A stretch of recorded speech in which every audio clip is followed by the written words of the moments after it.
Pendukung Prabowo Serikat Pekerja dorong RUU Ketenagakerjaan dan RUU Perampasan Aset.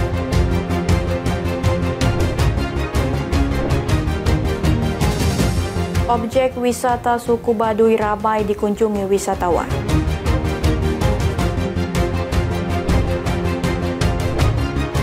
Raup cuan puluhan juta per bulan dari budidaya kucing langka Maine Coon polydactyl. Halo pemirsa setia Berita Nasional TV, senang sekali Berita Nasional Malam kembali hadir menyapa Anda. Selain 3 berita utama tadi, akan ada informasi lainnya dari dunia politik, ekonomi, hingga sosial sedang ada perbincangkan tentunya bersama saya, Lydia Junita.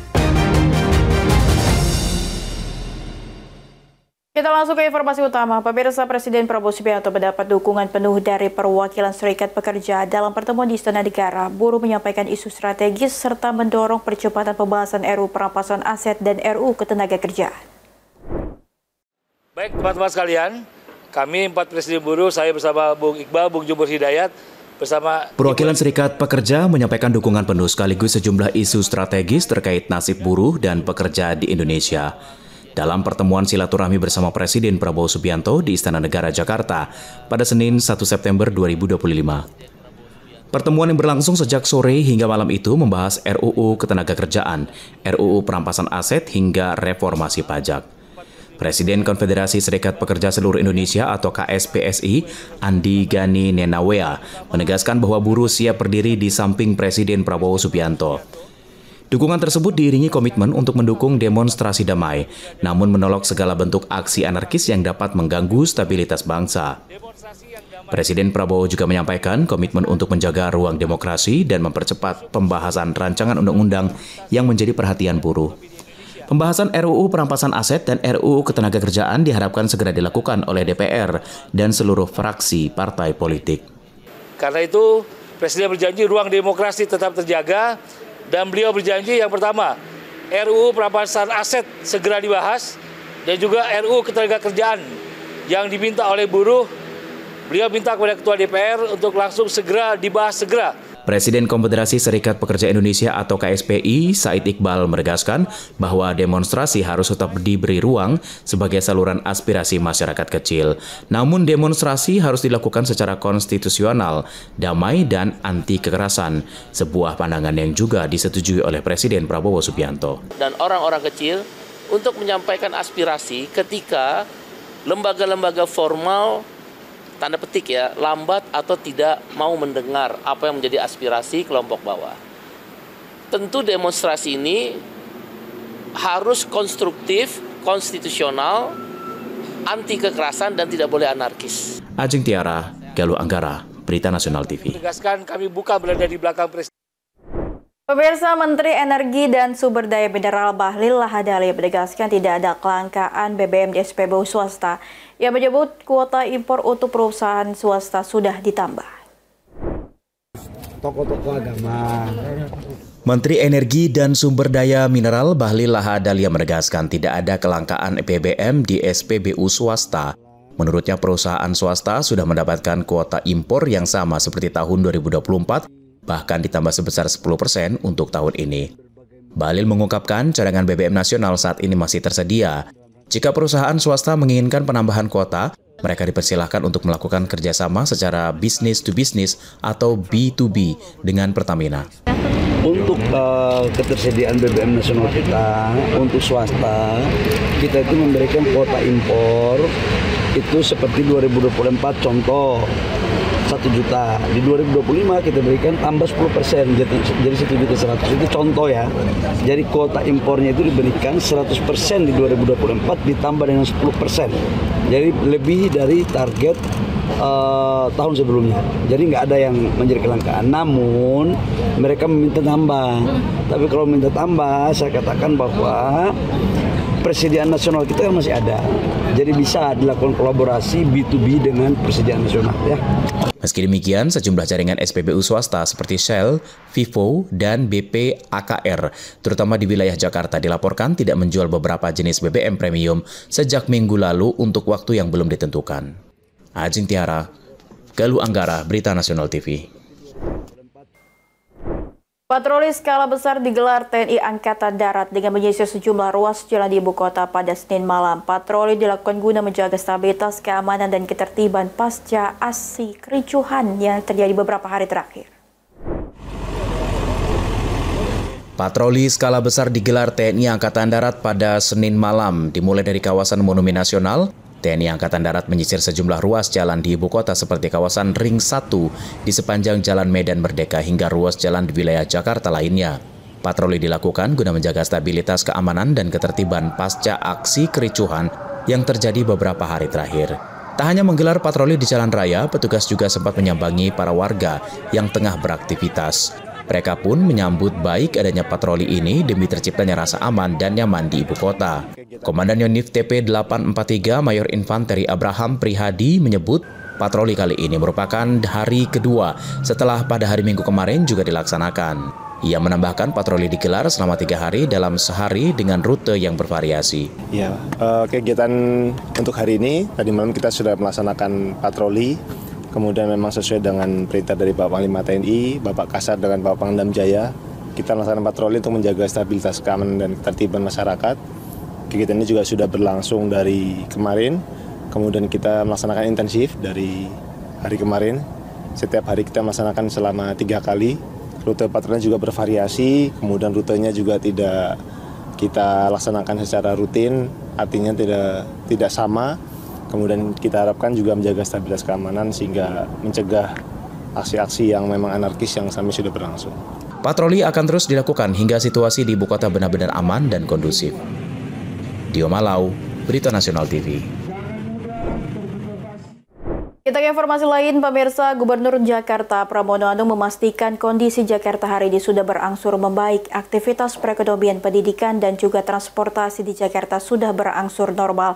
Warga diharapkan tidak panik dan melakukan pembelian bahan pokok secara berlebih atau panic buying, karena stok pangan Jakarta hingga Oktober dipastikan aman. Terlebih kondisi Jakarta saat ini sudah berangsur normal. Hal ini disampaikan Gubernur Jakarta Pramono Anung di sela kegiatannya di Jakarta Barat. Selain berkat langkah taktis, pemerintah yang juga kini gencar melakukan patroli skala besar, membaiknya kondisi Jakarta juga disebabkan masyarakat Jakarta yang tidak termakan aksi anarkis dengan menjaga Jakarta dari para pelaku kerusuhan.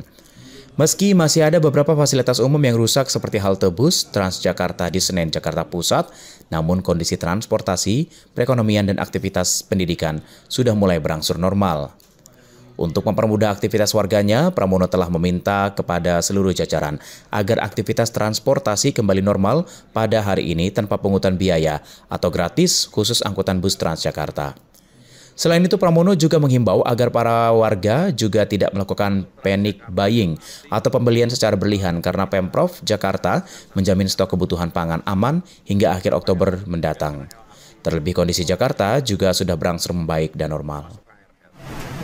Dan kalau dilihat hari ini, saya bersyukur bahwa Jakarta aktivitas masyarakatnya sudah hampir normal. Maka kenapa hari Sabtu kemarin banyak orang yang sebenarnya melarang saya untuk Car Free Day. Pemprov Jakarta menggelar rapat membahas dampak kerusakan fasilitas umum yang ditimbulkan dari kericuhan demonstrasi sejak 25 hingga 31 Agustus kemarin di Balai Kota Jakarta. Dari data sementara, setidaknya ada 22 halte Transjakarta yang rusak dan beberapa fasilitas umum lainnya dengan eskalasi kerugian mencapai 55 miliar rupiah yang belum termasuk kerugian yang ditimbulkan dari fasilitas umum dan transportasi berbayar yang tak beroperasi selama gelaran unjuk rasa. Theo Fandi, Berita Nasional TV. Pemirsa, upaya pelestarian keanekaragaman hayati Taman Nasional, khususnya Taman Nasional Waikambas, Lampung, pemerintah Indonesia jalin kerjasama dengan pemerintah Inggris. Kerjasama ini diluncurkan Menteri Kehutanan Raja Juli Antoni dalam 2 program, yakni Kemitraan Bentang Alam Berkelanjutan atau KIBAR dan Nature Transition Supports Program atau NTSP. Dan filosofi kekayaan budaya masyarakat. Menteri Kehutanan Raja Juli Antoni meluncurkan program kemitraan bentang alam berkelanjutan atau KIBAR dan Nature Transition Support Program atau NTSP. Program ini merupakan kerjasama pemerintah Indonesia dengan pemerintah Inggris guna memperkuat upaya pelestarian keanekaragaman hayati di sejumlah taman nasional Indonesia, khususnya Taman Nasional Waikambas, Lampung yang memiliki satwa gajah dan badak Sumatera. Program KIBAR merupakan upaya konservasi yang berbasis pada kesejahteraan masyarakat dengan tetap menjaga kelestarian ekosistem hutan. Sementara program NTSP yakni untuk memaksimalkan kerjasama dengan pemerintah Inggris dalam menjaga keanekaragaman hayati. Kita fokus utama dilakukan di 3 taman nasional, pertama Waikambas dengan gajah Sumatera, kemudian Tanjung Puting dan Sebangau dengan orangutannya yang sangat karismatik. Dalam peluncuran ini, Menteri Kehutanan Raja Juli Antoni juga memberikan nama pada gajah Sumatera di Taman Nasional Waikambas yang baru lahir pada pertengahan Agustus lalu. Gajah Sumatera itu diberi nama Jeremy yang merupakan nama Duta Besar Inggris untuk Indonesia. Dari Lampung, Immanuel Simorangkir, Berita Nasional TV. Pemirsa setia Berita Nasional TV, jangan kemana-mana, sesaat lagi akan ada informasi objek wisata suku Baduy ramai dikunjungi wisatawan. Informasi selanjutnya sesaat lagi akan kami hadirkan untuk Anda.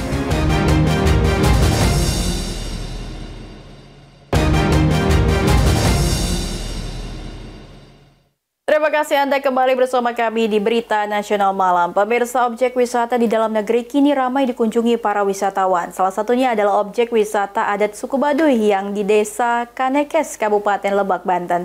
Wisatawan mengaku terpesona dengan keasrian alam dan keunikan budaya masyarakat adat Baduy. Beginilah suasana di objek wisata adat suku Baduy yang terletak di Desa Kanekes, Kecamatan Lewi Damar, Kabupaten Lebak, Banten. Sejak awal libur panjang, tempat ini ramai dikunjungi wisatawan baik dari dalam maupun luar Kabupaten Lebak. Pengunjung yang datang beragam dari anak-anak, remaja, hingga orang tua. Mereka datang untuk menikmati suasana alam yang masih alami, sekaligus melihat langsung kehidupan masyarakat suku Baduy yang masih menjaga tradisi leluhurnya. Wisatawan juga dapat melihat dan membeli berbagai hasil kerajinan tangan khas Baduy seperti kain tenun dan aksesoris tradisional yang dihasilkan langsung oleh warga adat. Kita rombongan dari Jakarta, Pak. Oh gitu? Iya. Berapa orang? 7 orang. 7 orang? Iya, 7 orang. Berapa kali ke Baduy? Ini baru kedua kali sih, cuma kalau misal ke Baduy Dalam baru pertama kali. Oh, ini mau rencana mau ke Baduy Dalam? Iya, betul. Sama siapa aja nih? Sama teman-teman SMP. Oh gitu. Ya. Ini udah berapa kali ke Baduy? Saya 2 kali. Terus gimana ekspektasinya sekarang gimana? Luar biasa. Kan udah lama ya, dari 2000 berapa terakhir gitu.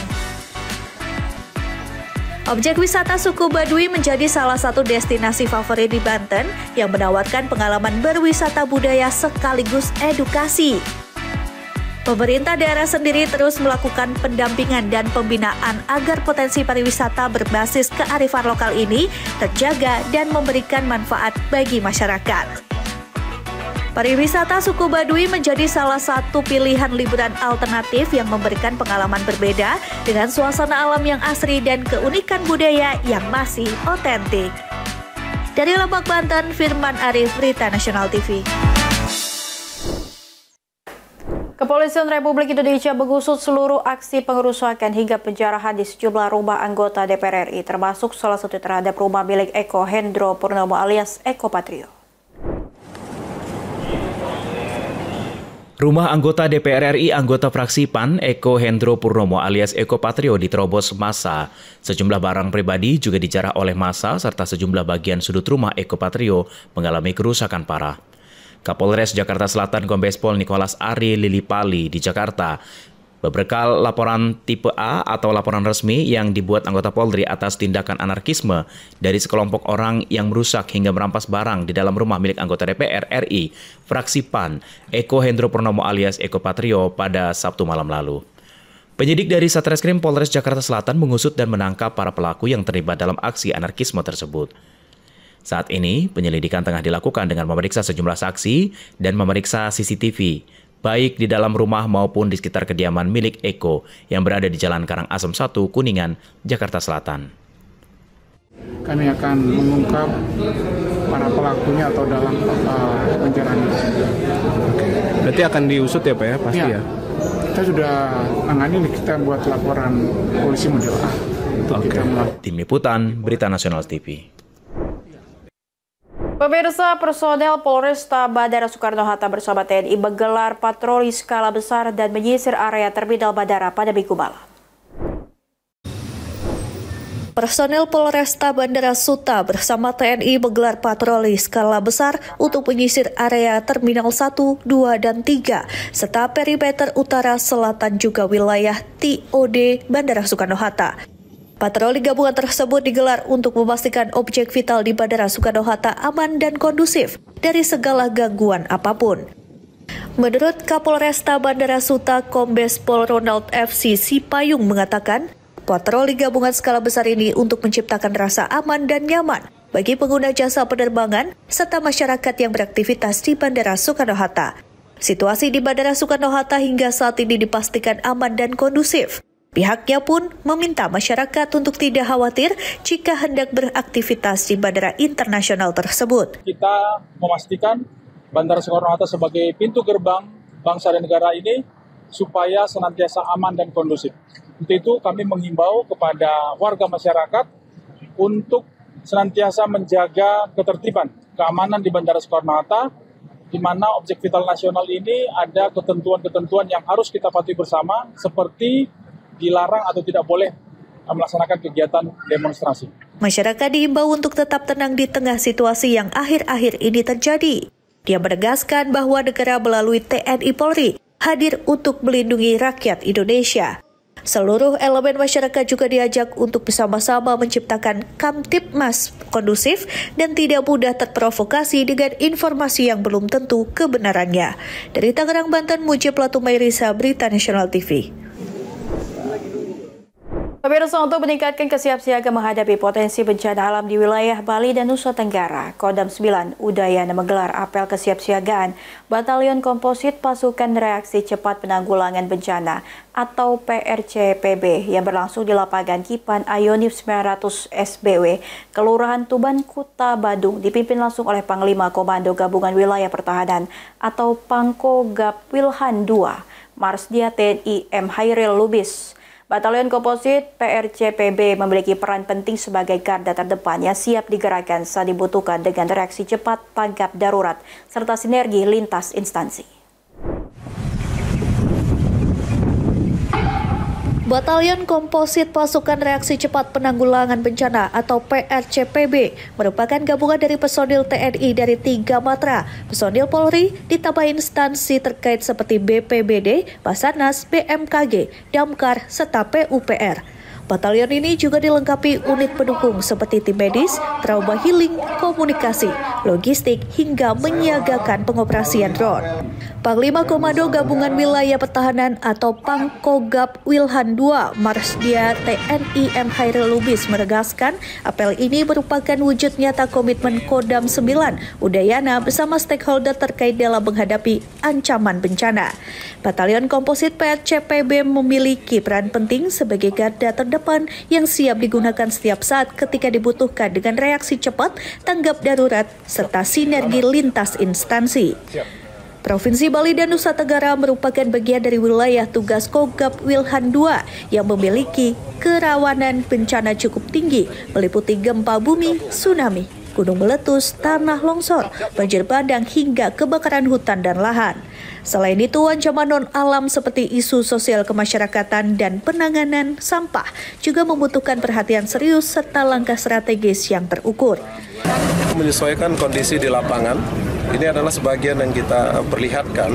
Kalau memang itu dibutuhkan, katakanlah eskavator yang lebih besar sebanyak 5, kita akan dorong. Nanti ada bantuan dari PUPR ataupun kita bisa berdayakan dari pihak swasta yang memiliki itu. Karena tempat terjadinya bencana kita belum tahu di mana gitu. Usai gelar pasukan, Marsdia TNI M. Hairil Lubis berkeliling meninjau beragam alutsista penanggulangan bencana, mulai dari ambulans lapangan, water treatment, kendaraan tangki air dan BBM, perahu karet, rescue truck, ekskavator, hingga alat pemadam kebakaran. Perlengkapan khusus seperti alat selam, perlengkapan rescue, drone, serta stasiun cuaca otomatis BMKG ditunjukkan guna memastikan kesiapan menghadapi berbagai skenario kontingensi bencana. Marsdia Lubis secara detail juga menanyakan berbagai kesiapan, mulai dari personil hingga waktu yang dibutuhkan untuk mengoperasikan suatu alat. Dari Bali, Bagus Aditya, Berita Nasional TV. Informasi berita lainnya akan kami sajikan usai jeda berikut ini. Tetaplah bersama kami di Berita Nasional Malam.